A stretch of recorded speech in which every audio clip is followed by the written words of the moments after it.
Hello, and welcome to Rallying the Forge. I'm your host, Soulmorg. Hey everyone, this is Sewmorg. This is Rallying the Forge. I'm back with more spoilers. Set 4 spoilers. We have a bunch to go through. Many were released by other content creators. Some were released by SBE in Discord. If you want to have them as they're released, the info, join the Discord. There's a spoilers channel there. Everything's getting posted there. I'm just recapping it. That way other people who are not in the Discord can potentially get this information. So we start off with a Necrium creature here, the Blackcherry Dread, common. It's a zombie beast. Its stats are not terribly awesome, but it is an augment. So when this is destroyed, another one of your creatures gets the same attack and health that the creature starts with here. So 4-2, 7-4, and 10-6. It also has mobility 1, 2, and 3, which is awesome. Mobility really gives flexibility to decks, and this augment will give the mobility. So this feels like a fiend creature with a little bonus. So if Necrium's method for deploying augments is by destroying creatures, I don't know how thrilled I am with that. Not that anyone's really built a deck based around Fiend, as it's just a single card, but now you might have multiple types of cards that do this. Maybe there's more utility there, but if you don't have another creature on the board, you completely miss using this augment. So in my opinion, there's, obviously you can throw this as a chump blocker against something and then pump something else up. That's the absolute most value you're going to get out of this. But my feeling is a more likely scenario, potentially, is you don't have other creatures survive combat, or you have nothing to put it on, so it's just going to go away. You don't get to use it. I mean, I guess that's true for any augment. If there's no other creatures, they don't get to be put on. But some of them, such as some of the ones that Tempe's spell ones, you're going to be playing because you have a creature out there. You're not going to play with no creatures. So, not a big fan, but it's the way it is, and I'm okay with Necrium not having the best deployment of augments. So, there's obviously other ways where you can utilize this, where you're going to destroy your own creatures, time it so that way you do get it. I get all that. But just looking at it and comparing it to a Fiend, more often than not, it's not getting used. So it'll be interesting to see. But this is the first one we have today. So interesting. It can be very useful, but I'm not the biggest fan. So then we have Draconic Echoes. So we have a spell here, and you get to play a spell sprite minion.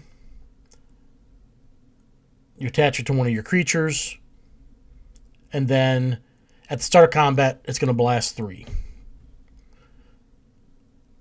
And then the level 2 is a spell sprite minion again, attach it, and that creature is going to blast for 5. Level 3 is play a spell swarm minion, attach to one of your creatures, and then at start of combat, it's going to blast 10. So this can really be good. There's a lot of ways to use this. One, it creates a minion for you to put it on if needed. But this can be used to clear a lane for somebody to get through. It can be used in an open lane to blast the player, basically 10 to the face at level 3. You can use it with Breakthrough to be able to push more damage. The same difference, really. But there's a lot of uses for this. And if you're off Forge and you're playing it second, they don't have a chance to react to it to get rid of that creature or anything of that nature. This can be really good I really think this is going to be a really good spell. Obviously, we have to see what else is in the set, but this can be really good. I really like this one. It is going to be a rare, so that's good. But yeah, I just like this one. I just do. This is a really good one. And my dog in the background apparently does not agree. Okay, next we have the Everfrost Phoenix. I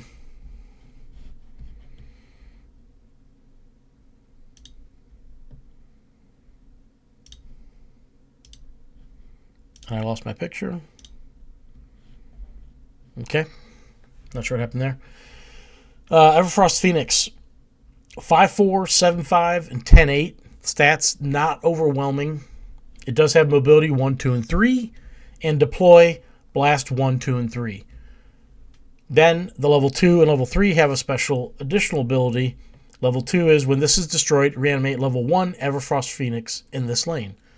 The level 3 is when this is destroyed, reanimate level 2 Everfrost Phoenix in this lane. So you're going to get a creature out. When you destroy one, another one's coming back. It's going to blast, and you kill that one. The next one's coming out, going to blast. So you get a lot of utility out of these in that regard. So these are like the ultimate chump blocker in a lane because they're going to be able to block even if you kill it. The next one's coming out. You're going to have a blocker for the next one, and then you do it again. It's going to block on third turn.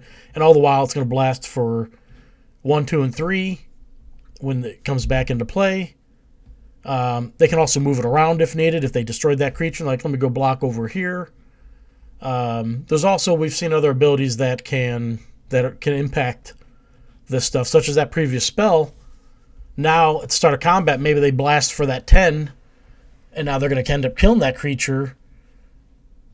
There's a lot of things here with these other cards as well, and it's really building up this excitement to start opening packs and seeing what kind of combinations show up in these decks, and then going and playing them to see which ones are actually just awesome. So, not the greatest creature by any means. It is a beast though, so there could be synergistic things there. But I definitely... It's not a card I'd be upset to see, at least at this point. It's going to be a rare, so, I mean, if it shows up, I'm not going to be disappointed necessarily, at least right now, but this could be good to block a lane, always have a creature on the board type of thing. You can also use it to, if you sacrifice it, you know you're getting another creature out in that lane, even though it's a little weaker, but maybe there's some shenanigans you can pull there. The next card we have is Favor of the Swarm. And Favor of the Swarm is an Utera spell. And it says, one of your creatures gets +3/+3, then attach this to it. And then level 2 is 5/5, and level 3 is 7/7. When one of your creatures comes into play adjacent to this, this gets +1/+1, +2/+2, +3/+3. So...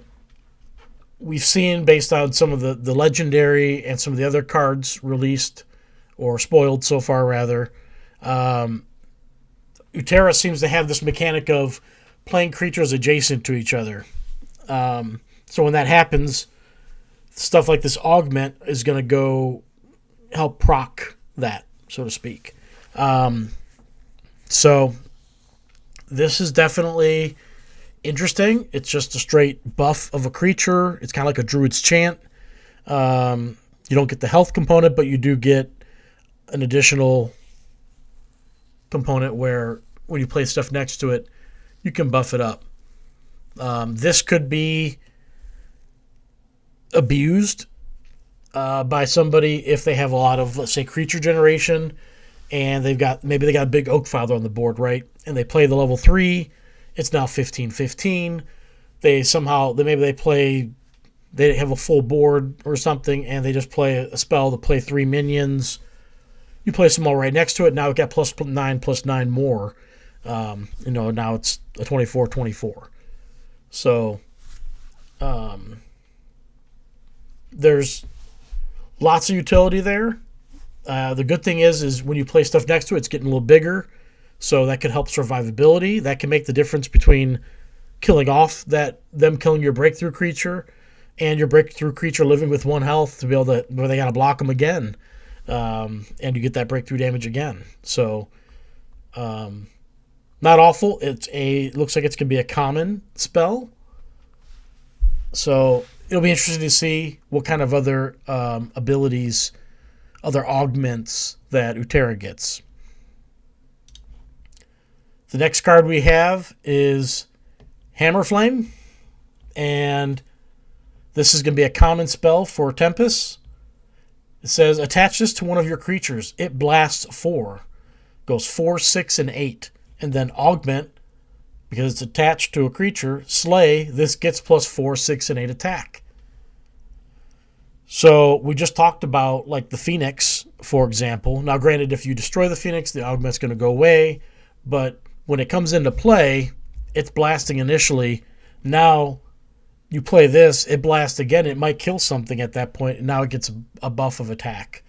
There was the the spell before where at the start of combat it could blast 10. So if you played this, it blasts 8 and it's weakened. It's a creature across from it.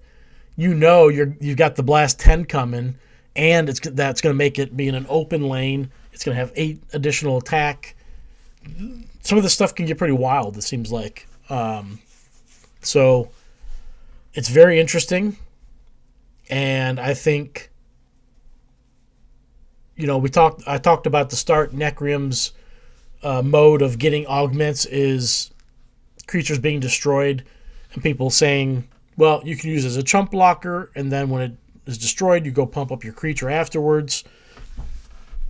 Well, there's ways to look at this where you may not have a board left after they blasted your whole board with these types of cards. Or they've blasted, your guy off the board, and yeah, maybe you get to use it, but now you don't get the chump block out of it. So lots of ways this can go. I like this spell. It's interesting. It reminds me of Primordial Slam with the damage, and then it's like, if it's a warrior, it gets plus attack. Or if you have a warrior in play, you get plus attack. But this one is slay, you get +4, so you can repeat. And this could really pair up with cards that can get additional effects from when they slay things, where they can repetitively get this buff. So, excuse me.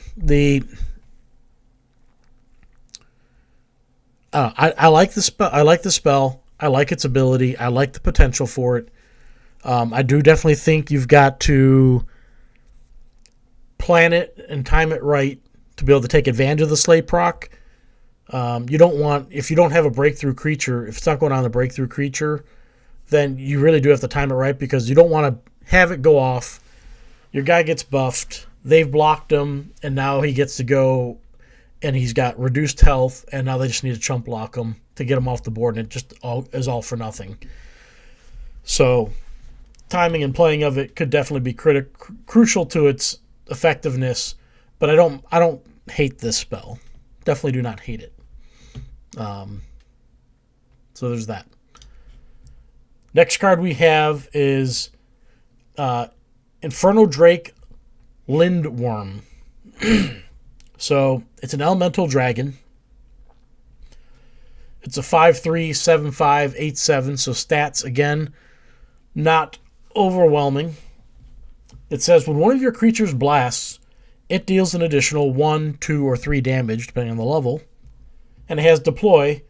One of your creatures blasts equal to its level. So even if you didn't play this till cycle 3 and you had a level 3 creature out there, you could have it blast and it would do 3 plus the 1 damage. If you had the level 3 out, it would be 3 plus the 3 damage, so 6. Combine it with the previous card we just saw, you might be able to kill something, get your proc off, and now you've got an even bigger threat on the board. Lots of good utility here. So this is going to be a rare card, by the way. And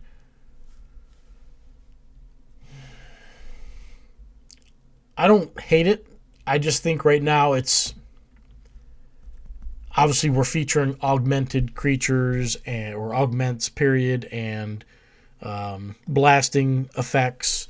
So we really got to see all the other cards in the set to see how these things work together. Right now, it's like a very aggressive, constant board. You're trying to clear the board constantly, and all these creatures have low health so far. We don't have a big creature really so far that's going to laugh at all the blast damage. So just an interesting card. Definitely a utility type card, and you'd want this in a deck where you're blasting all the time. So then we've got Professor outfit Sewmorg, or supposed to be Sewmorg. Probably Sewmorg. Not positive on that, but it's what it is. He's a scientist. 3/6, 6/9, 10/14. He's going to be a rare. And he has activate, attach a level 1 augment from your banish pile to one of your creatures.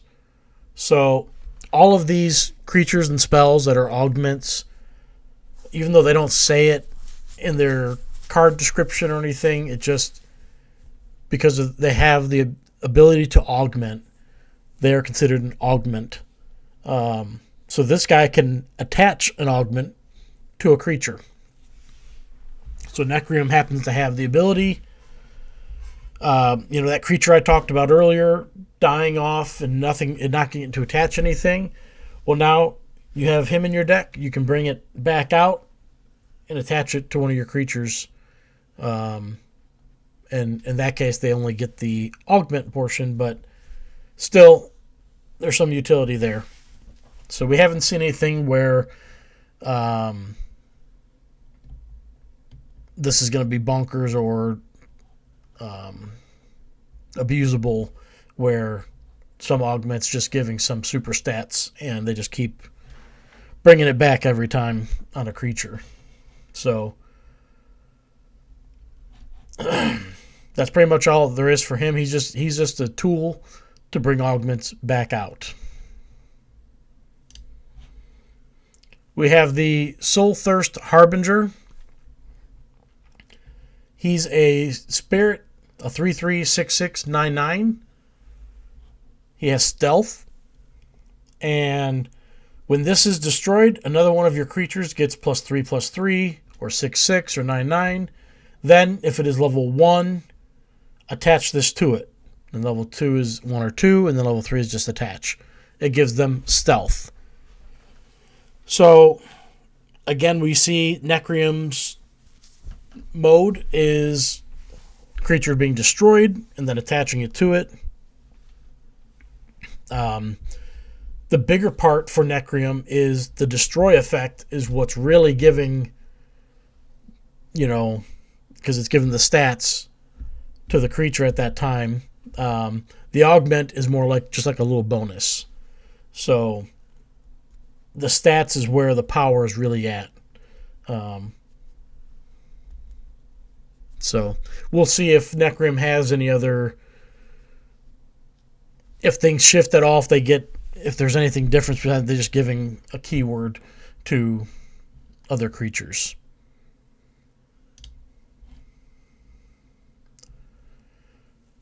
So we have an Utera creature here, an elemental. I don't know if that's supposed to be Utoman. I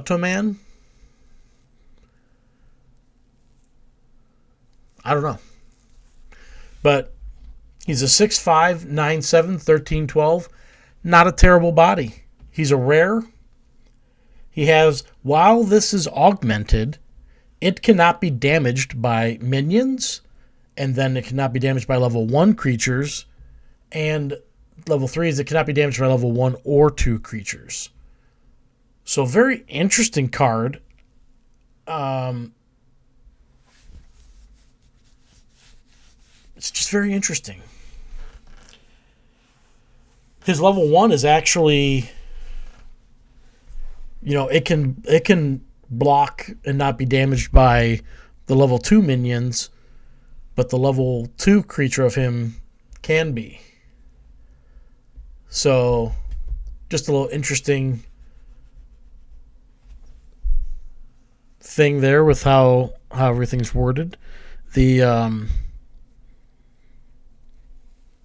the level 3 version, you have to have a level 3 creature basically to take him out, which can be good and bad.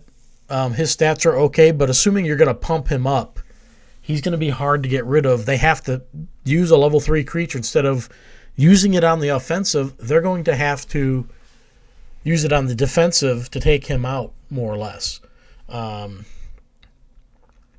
And yeah, it's just going to be interesting to see how strong he ends up being, depending on what else is in the set and what other cards there are. I don't think he's going to be like a card where you build the deck around him, but he's definitely going to be something where if you've got, the spell we showed before for Runeterra in the deck, giving him +7/+7, and then when you play creatures next to him, he's getting buffed more. He's a threat that never goes away, that you can only kill him with level 3 creatures. Well, you've got limited amount of level 3 creatures. You can't keep chucking them at him just to deal some damage to him. It almost feels useless to put chump blockers on him if he's not taking any damage. Normally with chump blockers, you're doing it because you've got a spare creature you can play or something, and it'll chip away at that creature. He's interesting. Very interesting to me. I'm intrigued about this card. It's going to be a rare, and I think he's just going to be a very strong card. I don't think he's going to be... He's not the set 4's Krogaius where he's your win condition, and he's unstoppable once you get to level 3 based on everything else that's out there. But he definitely is going to be an issue in matches. So going to be interesting to see how it plays out and what other cards are in the set and in the decks and whatnot. But I can definitely see him being a very good card for decks. So really excited about this one. The next card we have is, it might be the only Exalt in the set. I'm not positive on that. It's going to be a rare, and it's called Whitefang Pass. So, as with everything that, with the lore in SolForge Fusion, set 2 is called the Battle for Whitefang Pass. Well, that battle apparently has been had. Whitefang Pass is an Exalt now, and you can see the level 1 at the end of the deck cycle. Your creature in this lane's attack and health go to its next level's version. Level 2 does the same exact thing. And then the level 3 has an interesting twist. At the end of the deck cycle, if you have a creature in your level 1, 2, and 3 Whitefang Pass, you win the game. Otherwise, destroy this. So you only get one chance to use it, either at the end of cycle 3 or the end of cycle 4.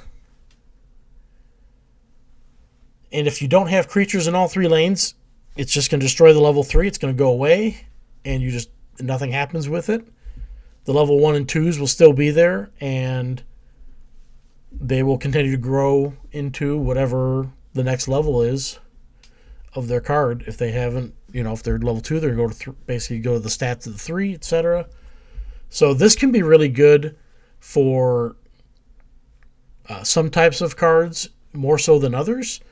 And I don't know the modifiers offhand, but there's definitely some where, like hibernating, the level 1s and 2s are kind of low, and the level 3 is just huge.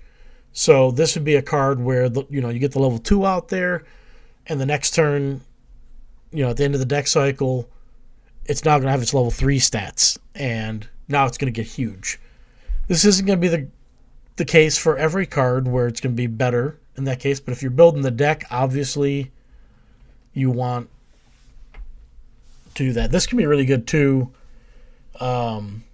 If a creature's low health, not quite dead, they didn't finish it, and now it's going to get to go to its level 2 version's health and get basically a refresh on the health. So there's definitely uses here.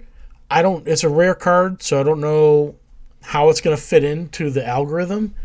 I don't think you can make a deck built around it to where you're going to win the game every time you play it. And what happens when you don't? Are you going to lose the game? Is your deck good enough? I mean, you got that far. You got through 3 cycles at least. So your deck's doing something kind of right, but you could be clinging to life. So I just don't know how it fits in. I feel like it's going to be maybe more of a card that's in there that could be help for some utility. And hey, if you happen to make it so you're going to have 3 lanes with creatures in them, so be it. But if you're at that point and you've got 3 creatures on the board still going into cycle 4, you're probably in a pretty good position. It's not like suddenly, it just seems weird, but it's an interesting card.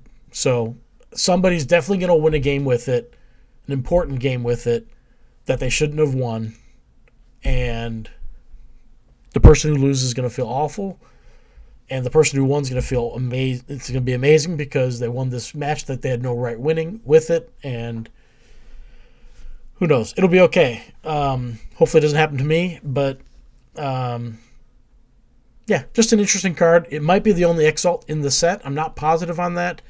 They made it sound like they're pausing everything on Exalts right now. So this is an interesting one to come out. So,